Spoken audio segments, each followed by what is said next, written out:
Halo teman-teman, kembali lagi bersama Sharing Caring Tax.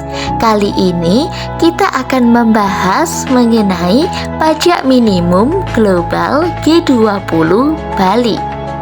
Kapan dan di mana sih konferensi tingkat tinggi G20 dilaksanakan?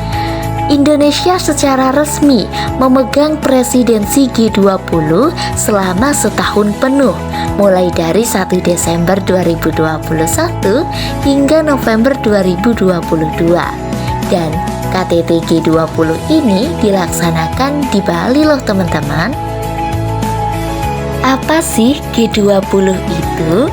G20 merupakan sebuah forum internasional yang fokus pada penyelarasan kebijakan di bidang ekonomi dan pembangunan. Forum tersebut berupaya untuk membahas solusi dan keadaan ekonomi global yang terkena dampak krisis keuangan pada tahun 1997 sampai dengan 1999. Apa saja ya yang dibahas dalam G20? Konferensi ini membahas dua isu nih teman-teman. Yang pertama adalah finance track dan yang kedua adalah Sherpa track.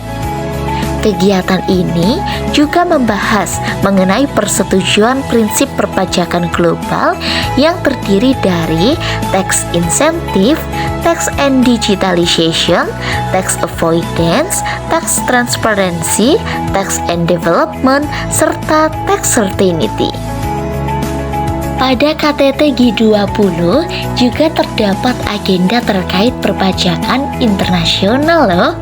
Agenda yang pertama adalah mempercepat implementasi konsensus global terkait solusi untuk mengatasi tantangan perpajakan yang ditimbulkan oleh digitalisasi ekonomi yang diinisiasi oleh Organization for Economic Cooperation and Development dan G20.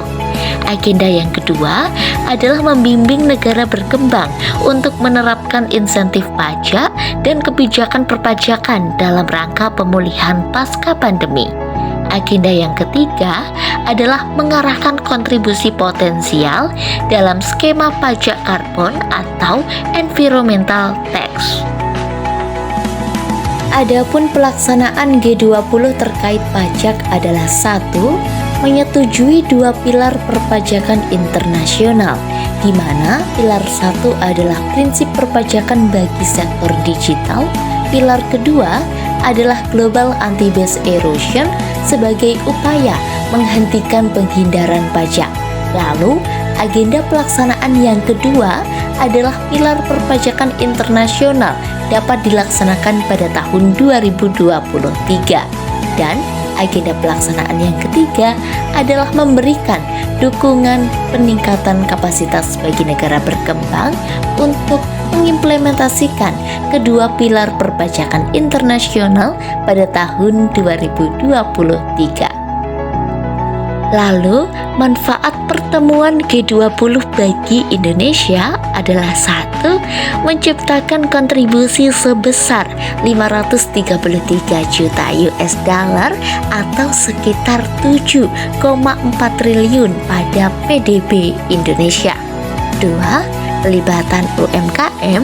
3. Penyerapan tenaga kerja di berbagai sektor sebanyak 33.000. Dan yang keempat, meningkatkan kepercayaan investor global dan lainnya. Cukup di sini dulu pembahasan kita terkait KTT G20 Bali. Thank you. Remember to keep up us on social media for more helpful information about tax. Yuk follow sosial media kami. Sampai jumpa lagi.